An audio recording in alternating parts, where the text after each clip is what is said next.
మన రాష్ట్రం page number 19 paragraph 1 మన రాష్ట్రం ఏర్పడిన నాటి నుండి గత సంవత్సరం వరకు కూడా గ్రాంటీన్ ఎయిడ్స్ దాదాపు 8,000 కోట్ల నుంచి 10,000 కోట్లు దాటడం లేదు. ప్రతి సంవత్సరం గ్రాంటీన్ ఎయిడ్స్ మనం ఆశిస్తున్నాం కానీ కేంద్రం నుంచి ఏమీ రావడం లేదని చెప్తూ ఉన్నారు. ఇది వారికి తెలిసిందే అని నన్ను ఉద్దేశించి వారు మాట్లాడారు. మరి మీకు తెలిసిందే కదా, ఇప్పుడు మీకు తెలిసిందే కదా, మరి నువ్వెట్లా పెట్టినావు 21,000 కోట్ల రూపాయలు అంటే ఈ బడ్జెట్ అవాస్తవాలతో కూడుకున్నటువంటిది. 21,636 కోట్లు కేంద్రం నుంచి గ్రాంట్ల రూపంలో వస్తుందని ఏదైతే పెట్టారో ఇది వాస్తవాలకు దూరంగా ఉంది. ఇకపోతే అధ్యక్ష, అంటే ఇంకా బాగా అర్థం కావాలంటే బట్టి గారికి నేను సెంట్రల్ బడ్జెట్ కూడా చూశాను. ఏమైనా పెరిగిందా, నిజంగానే ఏమైనా వస్తుందా, బట్టి గారు బాగా ఆలోచించి పెడతారు కదా, ప్రతిపక్షంలో అనుభవజ్ఞులు కదా అనుకున్నా.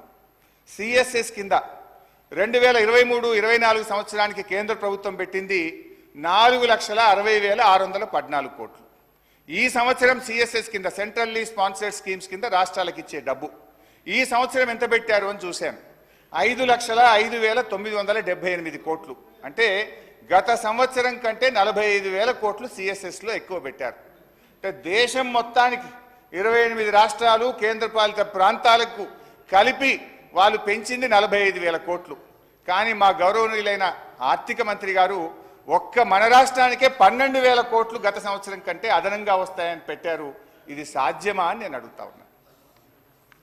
ఇకపోతే ట్యాక్స్ రెవెన్యూలో చూస్తే అధ్యక్ష, పోయిన సంవత్సరం కంటే ఈసారి 26,383 కోట్లు ట్యాక్స్ రెవెన్యూ ఎక్కువ వస్తుందని వారు బడ్జెట్లో ప్రతిపాదించారు. ఇందులో ఏమంటారు, అసలు వాస్తవానికి ఇంత గ్రోత్ ఒక్కసారి రాదు అధ్యక్ష. ఒకవైపు ఆర్థిక మాంద్యం అంటున్నారు, ఇంకొక వైపు మీ కొన్ని వ్యవహారాల వల్ల రాష్ట్రంలో రియల్ ఎస్టేట్ ఆగమైపోయింది, కుదేలైపోయింది. కానీ నేను I will going to the details అధ్యక్ష. స్టాంప్స్ అండ్ చెప్తాను భాయ్ సాబ్, యూ షుడ్ హ్యావ్ పేషెన్స్. భాయ్ సాబ్, నేను 2 గంటలు అప్పులు చెప్తా, ఆస్తులు చెప్తా, నీ లిక్కర్ చెప్తా, నీ కథ అంతా చెప్తా, జర్ర ఒప్పుకోవట్టు విను. నేను మాట్లాడినాక మీకు అవకాశం ఉంటుంది, నువ్వే మాట్లాడు. నేను తప్పు చెప్తే నువ్వు సమాధానం చెప్పు, కానీ మధ్యలో రాకు. అధ్యక్ష, స్టాంప్స్ అండ్ రిజిస్ట్రేషన్ తర్వాత దీంట్లో ఏమంటారంటే గత సంవత్సరం మనకు వచ్చింది 14,295 కోట్లు. ఈ సంవత్సరం స్టాంప్స్ అండ్ రిజిస్ట్రేషన్ ద్వారా 18,228 కోట్లు ఆదాయం వస్తుందని బడ్జెట్లో బట్టి గారు ప్రతిపాదించారు. ఎట్లా వస్తుంది? దాదాపు 4,000 కోట్లు స్టాంప్స్ అండ్ రిజిస్ట్రేషన్ ద్వారా అదనపు ఆదాయం రాష్ట్రానికి వస్తుంది, దాన్ని మేము ఖర్చు పెడతాము అన్నారు. నేను అడుగుతా ఉన్న గౌరవనీయులు బట్టి గారు, ఒకవైపు ఏమో మీరు వచ్చిన తర్వాత గత 8 మాసాలుగా చూస్తే మంత్ ఆన్ మంత్ మనకు స్టాంప్స్ అండ్ రిజిస్ట్రేషన్ ద్వారా వచ్చే ఆదాయం తగ్గుముఖం పట్టింది.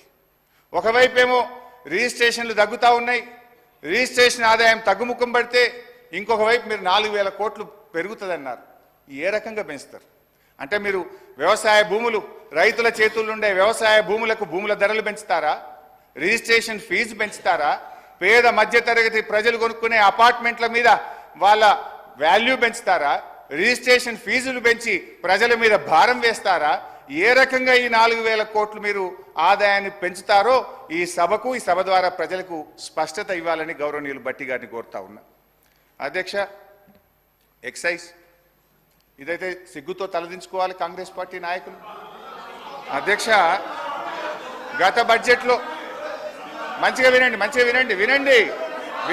నేను చెప్పింది విన్నాక తలదించుకోవడం తప్ప తలెత్తే పరిస్థితి ఉండదు మీకు.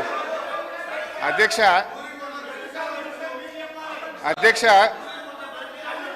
ప్లీజ్ అధ్యక్ష, 2023-24లో ఎక్సైజ్ ద్వారా ఈ రాష్ట్రానికి ప్రతిపాదించిన బడ్జెట్ ఆదాయం 19,884 కోట్లు. 19,884 కోట్లు. ఇందులో ఏముంటుందంటే అధ్యక్ష, ఈ 19,884 కోట్లు ప్రతి 2 సంవత్సరాలకు ఒకసారి షాప్స్ యాక్షన్ పెడతాం. ఈ ఇయర్ ఉండదు షాప్ యాక్షన్స్, పోయినసారి అయింది, మళ్ళీ నెక్స్ట్ ఇయర్ వస్తుంది. అయితే ఆ షాప్ యాక్షన్స్ పెట్టినప్పుడు 2,000 కోట్లు అదనంగా వస్తుంది. అయితే ఈసారి ఆదాయం లేకపోయినా గౌరవనీయులైన బట్టి గారు ఎక్సైజ్ ట్యాక్స్ మీద వచ్చే ఆదాయం ఎంత?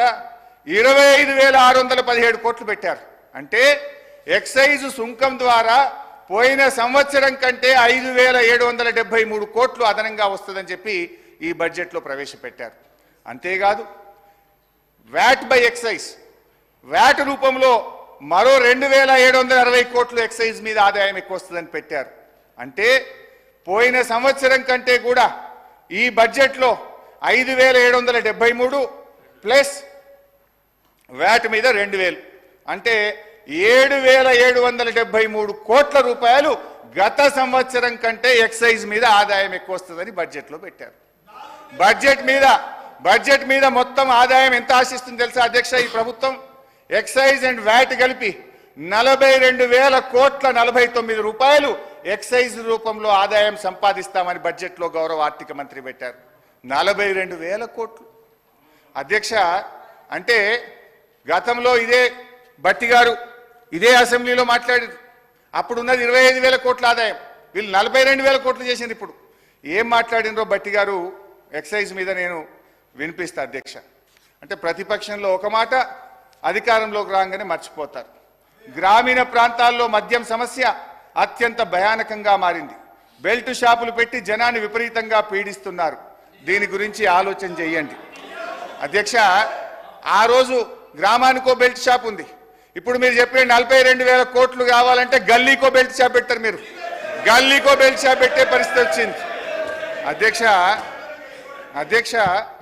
ఇంకా అధ్యక్ష